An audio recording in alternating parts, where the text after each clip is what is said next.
আমরা দেখে নিচ্ছি আমাদের পরের প্রতিযোগীকে। আমাদের মাঝে এবার মঞ্চে আমন্ত্রণ জানাচ্ছি মেহেদি হাসান। খুব নার্ভাস লাগছে দেখতে, ভেতরেও কি নার্ভাসনেস? কিছুটা নার্ভাস থাকলে তো চলবে না। গানে আওয়াজ তোলো প্রাণে, প্রাণ দিয়ে গান গাও, এইটাই আশা করছি। All the best.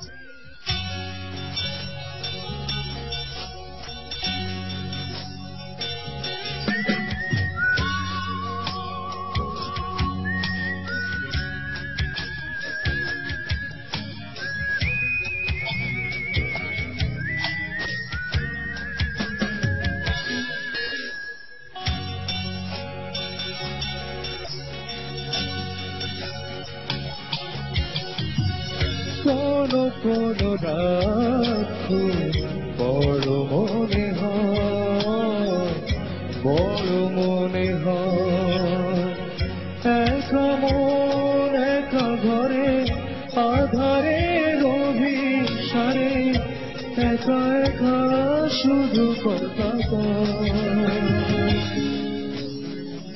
কোনো কোনো রাত বড় মনে হয়, বড় মনে হয়।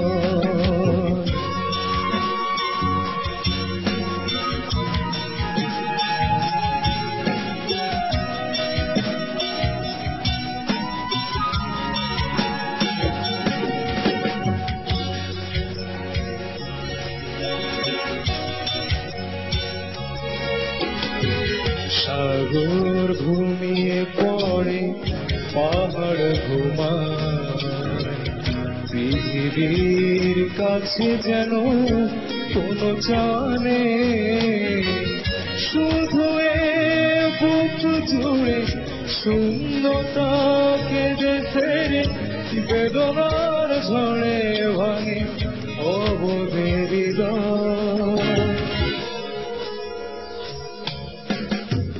কোনো কোনো রাত বড় মনে হয়, বড় মনে হয়, একা মন একা ঘরে আধারে অভিসারে, একা একা শুধু কথা কয়।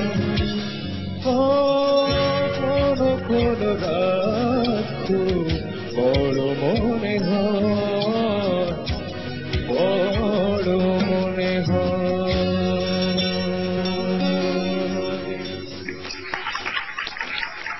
আজকেও কি তেমনি একটি রাত নাকি? আজকে রাতটা অনেক বড় মনে হচ্ছে। হ্যাঁ।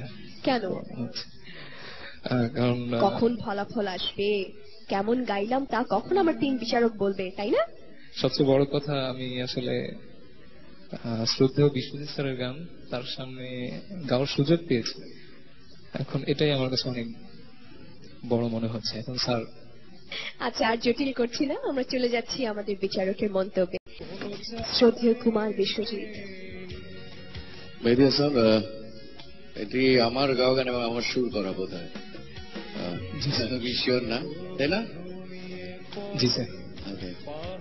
এটার কিছু অড নোট আছে যেগুলো আমি মনে হয় মিউজিশিয়ানের প্রতি শ্রদ্ধা রেখে বলছি। গানটা টেম্পোতে প্রবলেম ছিল এবং গানটা ভালোভাবে তোলা হয়।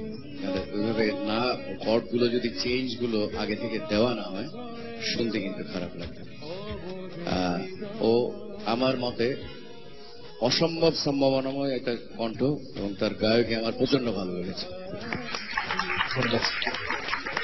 অবশ্যই আমি আমার গান গাওয়ার হিসেবে বিচার করি না, এটা যাতে দর্শক মনে না করে, একজন শিল্পী হিসেবে আমি বলছি আমার অসম্ভব ভালো লেগেছে।